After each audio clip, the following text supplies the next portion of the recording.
दिन का काम रात वर्सेस रात का काम करने वाला ससुराल। हम सब ने देखा है, सुबह 5 से 6 बजे अलार्म बजता है, लोग उठते हैं, पार्क में टहलते हैं, योगा करते हैं और समय पर नाश्ता भी करते हैं।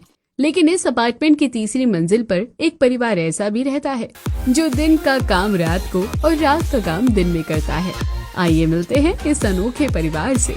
बाहर पूरी बिल्डिंग अंधेरी में डूबी होती है, वहीं दीवार पर लगी घड़ी में 12 बज रहे होते हैं। किचन में गर्मा गर्म छोले की कढ़ाई में भटूरे तल चुके होते हैं और फूले हुए भटूरे टिश्यू पेपर पर सजा कर रखे रहते हैं। ऐसे ही खाने की खुशबू खिड़की से बाहर तक फैल रही होती है। माँ जी, पापा जी, चलिए लंच का टाइम हो गया है, गर्मा गर्म छोले भटूरे तैयार है। वाह दिव्या, रात की शिफ्ट में ऐसा लंच, मजा आ गया। सच में भाभी, आपकी एनर्जी का जवाब नहीं है। दोस्तों की पार्टी भी फेल है हमारे नाइट लंच के सामने। वहीं सामने वाले फ्लैट में पूरा परिवार सो रहा है, जहाँ किचन से आ रही हल्की सी छोले भटूरे की खुशबू उनके कमरे में फैल जाती है और खुशबू से मेहता जी की पत्नी की नींद खुल जाती है। सुनिए जी, ये कैसी खुशबू आ रही है, छोले भटूरे लग रहे हैं। अरे भगवान, सो जाओ, सुबह ऑफिस जाना है मुझे। अगर अभी छोले भटूरे खाने का मन है तो कल नाश्ते में वही बना लेना। अजीब लोग हैं, आधी रात को लंच। दोनों फिर से सो जाते हैं और सुबह 7:30 बजे अपार्टमेंट की सभी औरतें अपनी अपनी बालकनी में चाय का कप लेकर बैठी होती है, जहाँ हल्की धूप और ठंडी हवा चल रही होती है। गुड मॉर्निंग शर्मा जी, कैसी रही आज की एक्सरसाइज? बहुत बढ़िया, आज 1 घंटा योग किया। कमला जी की तो गुड मॉर्निंग कभी नहीं होती, पिछले 15 साल में तो नहीं हुई, अब कैसे होगी? सभी औरतें हंस पड़ती है और फिर अगले दिन शाम को अपार्टमेंट की सीढ़ियों में हल्की रोशनी चल रही होती है, जहां कमला देवी हाथ में छोटे छोटे गुलाबी इनविटेशन कार्ड लेकर एक एक फ्लैट की घंटी बजा रही होती है। बहन जी, आज हमारी प्रियंका का बर्थडे है, आप जरूर आइएगा, हम रात 11 बजे केक काटेंगे। अच्छा, 11 बजे? ठीक है बहन जी, आ जाएंगे। ऐसे ही कमला देवी प्रियंका के बर्थडे का इनविटेशन अपने मोहल्ले में कुछ औरतों को दे देती है और खुश होकर घर लौट आती है। ऐसे ही कुछ समय बीतता है, रात के 10:55 बज रहे हैं। हॉल रंगीन गुब्बारों और लाइटों से सजा होता है। टेबल पर बड़ा सा केक और हैप्पी बर्थडे प्रियंका लिखा हुआ बैनर लगा होता है।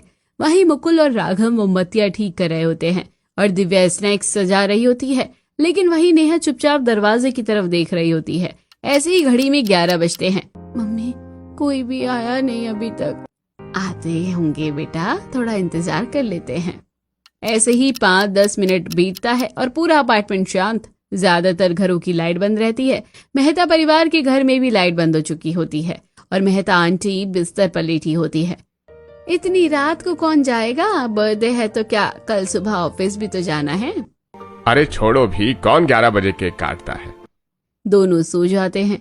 ऐसे ही 11:30 बज चुके होते हैं और हॉल के सन्नाटे में प्रियंका की उदासी। मम्मी, कोई भी नहीं आया मेरे बर्थडे पर। अरे पगली, हम सब तो है ना, हमारा परिवार ही काफी है। अरे चलो चलो, सब लोग अपनी राजकुमारी के लिए जोरदार तालियां बजाओ। प्रियंका, विश मांगो और केक काटो। फिर सभी प्रियंका के लिए बर्थडे सॉन्ग गाते हैं और प्रियंका की मोमबत्ती बुझाते ही सभी तालियां बजाने लगते हैं। ऐसे ही अगली दोपहर लगभग 12 बजे कुछ रिश्तेदार बिना बताए मिलने आ जाते हैं। दरवाजे की घंटी बजती है, ट्विन ट्विन। 1 बार, 2 बार, 5-6 बार लगातार बेल बजती है, लेकिन कोई दरवाजा नहीं खोलता। अंदर पूरा परिवार गहरी नींद में सो रहा होता है। लगता है सो रहे हैं। हाँ, हमने ही गलती कर दी, सोचा था मिलते हुए चलते हैं। छोड़ो, गलत टाइम पर आ गए। फिर दोनों वापस चले जाते हैं और अगली सुबह 7 बजे दूध वाला सभी फ्लैट्स में दूध दे रहा होता है। वहीं दूध वाला कमला देवी के घर की भी बेल बजाता है, लेकिन कोई जवाब नहीं देता। अरे भाई, रहने दे, फालतू में क्यों मेहनत कर रहा है, हमें दूध दे जल्दी से और जा यहाँ से, ये लोग नहीं उठने वाले। फिर दूध वाला आगे बढ़ जाता है। ऐसे ही रात के 12:30 बजे कमला देवी के घर में लंच खत्म हो जाता है, जिसके बाद रसोई समेटकर दिव्या अपने कमरे में चली जाती है और राघव बालकनी में खड़ा मोबाइल कान में लगाए मुस्कुरा रहा होता है। हेलो नेहा, खाना खा लिया तुमने? हाँ राघव, 9 बजे ही डिनर कर लिया था, अब मैं सोने जा रही हूँ। तुम्हें पता है ना, मेरी स्लीप साइकिल बिल्कुल फिक्स रहती है।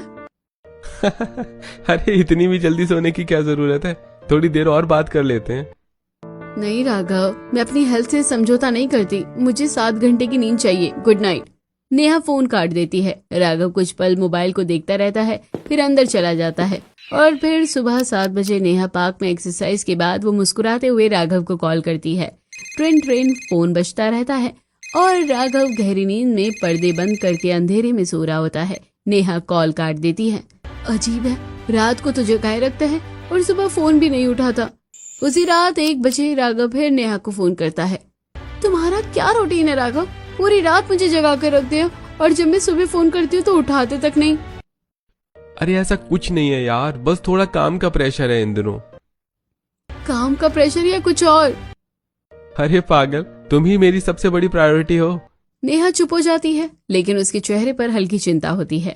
और फिर अगले दिन शाम को एक शांत कैफे में हल्की म्यूजिक में नेहा और राघव आमने सामने बैठे होते हैं। राघव, हमारे रिलेशनशिप को 5 साल हो गए हैं। कॉलेज से शुरू हुआ था ये सफर। अब मुझे लगता है हमें इसे नेक्स्ट स्टेज पर ले जाना चाहिए। हाँ नेहा, मैं भी यही सोच रहा था। फिर राघव अपनी जेब में हाथ डालता है और एक छोटी सी रिंग निकाल कर टेबल पर रख देता है। I love you Neha. I love you too Raghav. आसपास के सभी लोग उन्हें देखकर मुस्कुरा रहे होते हैं। तो फिर ऐसा करते हैं, कल दोपहर तुम अपने परिवार को मेरे घर ले आओ, दोनों परिवार बैठकर बात करेंगे। ठीक है, मैं अपने परिवार को लेकर आ जाऊंगा। ऐसे ही फिर शाम को डाइनिंग रूम में नेहा के पापा अखबार मोड़कर गंभीरता से बैठे होते हैं और नेहा की मम्मी पास में सब्जियां काट रही होती है। पापा, आप लोग मेरे लिए लड़का देख ही रहे हैं ना? तो मैं आपको कुछ बताना चाहती हूँ, मुझे एक लड़का पसंद है। अच्छा, कौन है वो? क्या करता है? उसका नाम राघव है। हम कॉलेज से एक दूसरे को जानते हैं। ठीक है, पहले उसे घर बुलाओ, मैं मिलूंगा उससे, उसके बाद ही कोई फैसला होगा। जी पापा। अगली दोपहर 2:30 बजे नेहा के घर उसकी मम्मी ने समोसे और मिठाई तैयार कर रखे हैं और पापा साफ कुर्ता पहनकर सोफे पर बैठे घड़ी देख रहे हैं। तुमने 3 बजे का टाइम दिया था ना? जी पापा, बस आते ही होंगे। 3:30, 4, फिर 5 बज जाते हैं, लेकिन दरवाजे पर कोई नहीं आता है। अभी से टाइम का पाबंद नहीं है, आगे क्या करेगा? इसी लड़के से शादी करेगी तू? तेरी यही पसंद है? पापा, शायद कोई जरूरी काम आ गया होगा, इसलिए नहीं आ पाए होंगे।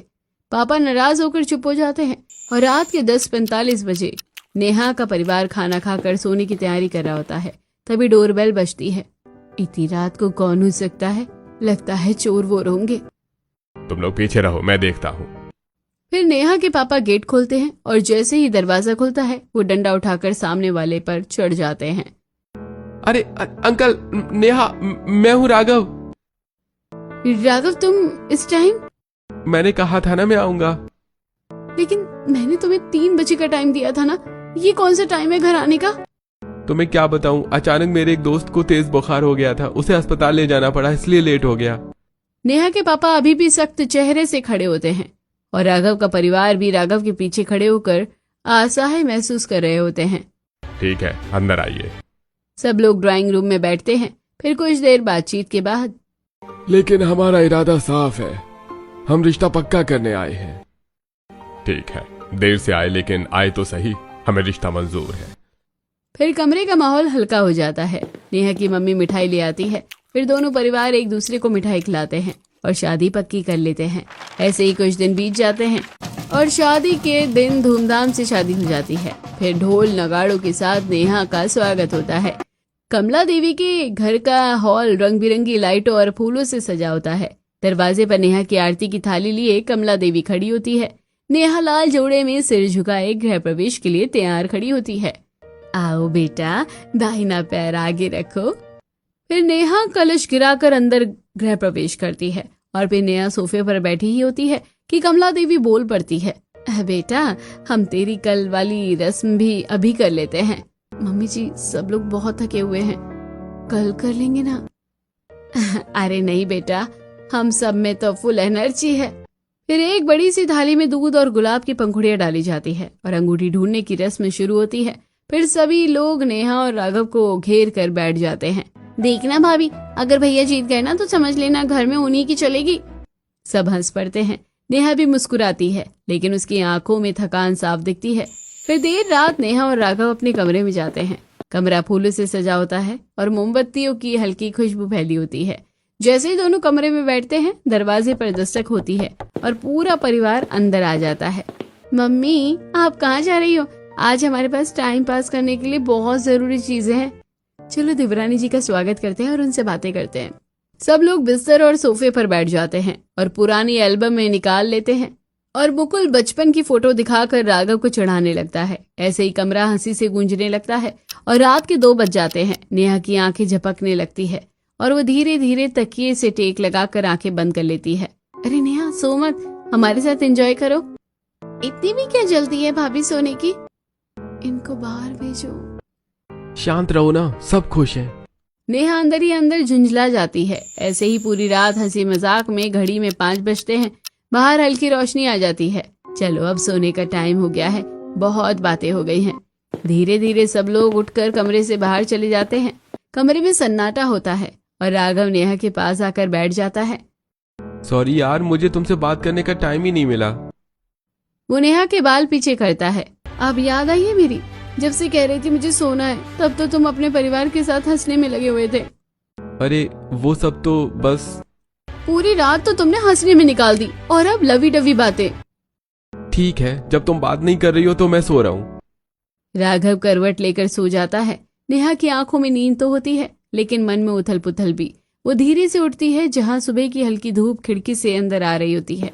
फिर नेहा बाथरूम में जाकर नहा धोकर आती है और तैयार होकर रसोई में चली जाती है और नेहा पूरे मन से नाश्ते में आलू के पराठे, दही, चटनी और चाय बनाती है। वो सब कुछ सजाकर डाइनिंग टेबल पर रख देती है।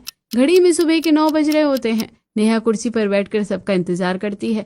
10-11 बज जाते हैं लेकिन पूरे घर में सन्नाटा होता है। अजीब है, पूरी रात तो सबने मिलकर मुझे परेशान किया और अब कोई उठने का नाम नहीं ले रहा। नेहा एक एक के कमरे के बाहर जाकर झांकती है। सब गहरी नींद में होते हैं। फिर नेहा वापस रसोई में आकर बैठ जाती है। ऐसे ही घड़ी की सुइयां घूमते घूमते शाम के 5 बजा देती है। नेहा रसोई में चाय बना रही होती है, तभी एक एक करके कमरे के दरवाजे खुलने लगते हैं। पहले दिव्या, फिर प्रियंका, फिर कमला देवी, सब उबासी लेते हुए बाहर आते हैं। बेटा हमारे लिए नाश्ता बना दो।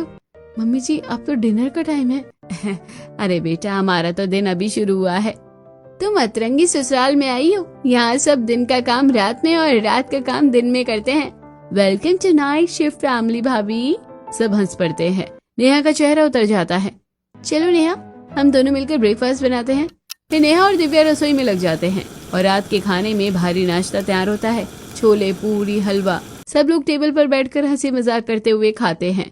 घड़ी में 10 बजते हैं और नेहा की आंखें झपकने लगती हैं और सिर भारी होने लगता है। मम्मी जी मैं तो सोने जा रही हूँ, आप लोग खाते रहिए। नहीं बेटा, अब तो तुझे इसी घर के माहौल में ढलना होगा। कल शादी थी, पूरी रात सो नहीं पाई, सुबह से उठी भी हुई हूँ। ऐसे तो मेरी तबीयत खराब हो जाएगी। बेटा तुझे जागने की आदत हो जाएगी, हम सब भी तो ऐसे ही रहते हैं। नेहा की आंखों में आंसू आ जाते हैं। नेहा और दिव्या को फिर से रसोई में जाना पड़ता है। इस बार डिनर के लिए सब्जी, दाल, रोटी बनती है और रात के 4 बजे सब लोग डिनर करते हैं। नेहा का सिर दर्द से फटा जा रहा था। फिर सब लोग हंसते बोलते हैं अपने कमरों में सोने चले जाते हैं। सुबह की रोशनी फिर से कमरे में आती है। पूरा घर सो चुका होता है लेकिन नेहा की नींद उड़ चुकी होती है। वो बिस्तर पर बैठकर अपना सिर पकड़ लेती है। ऐसे तो मैं पागल हो जाऊंगी। लगातार 3-4 दिन तक नेहा घर वालों का उल्टा पुल्टा रूटीन निभाने की कोशिश करती है। रात को चहल पहल और दिन भर सन्नाटा। उसकी आंखों के नीचे काले घेरे गहराने लगते हैं। आंखें सूजकर मोटी मोटी हो जाती है। फिर रात के करीब 1:30 बजे डोरबेल बजती है। नेहा चौंक जाती है और दरवाजा खोलकर देखती है। दूध वाला केन लेकर खड़ा होता है। नेहा हैरान होकर देखती है और फिर किचन से बर्तन लाकर नेहा दूध ले लेती है और किचन में रखकर जैसे ही कमरे की तरफ जाती है वो देखती है कि प्रियंका ऑफिस बैग लेकर तैयार हो रही होती है। तुम इतनी रात को कहाँ जा रही हो? भाभी मेरी नाइट शिफ्ट है, 3 बजे रिपोर्ट करना होता है। नेहा माथा पकड़ लेती है। फिर अगले दिन ड्राइंग रूम में सब लोग बैठे टीवी देख रहे होते हैं। चिप्स के पैकेट खुले होते हैं। आप सब लोग रात को इतना क्यों जागते रहते हो? सेहत पर बुरा असर पड़ेगा। देखिए मेरी हालत, एक हफ्ते में मेरी आंखें कितनी सूज गई हैं। अरे बेटा हम तो पिछले 15 साल से पागल नहीं हुए और तू बस 1 हफ्ते में परेशान हो गई। मम्मी जी ऐसा नहीं चल सकता। 8 घंटे की स्लीप साइकिल बहुत जरूरी होती है। हमारी 8 घंटे की नींद तो पूरी होती है। हम सुबह 5 बजे से शाम 4 बजे तक सोते हैं। 9 से 10 घंटे की नींद, लेकिन ये नॉर्मल नहीं है। नेहा की बातों पर कोई ध्यान नहीं देता। फिर रात के 3:30 बजे दिव्या और नेहा रसोई में खाना बना रही होती है। दीदी आप इस परिवार के साथ कैसे जी लेते हो? अगर मुझे पहले पता होता ना तो मैं राघव को साफ मना कर देती। मुझे तो कई साल हो गए हैं, अब तो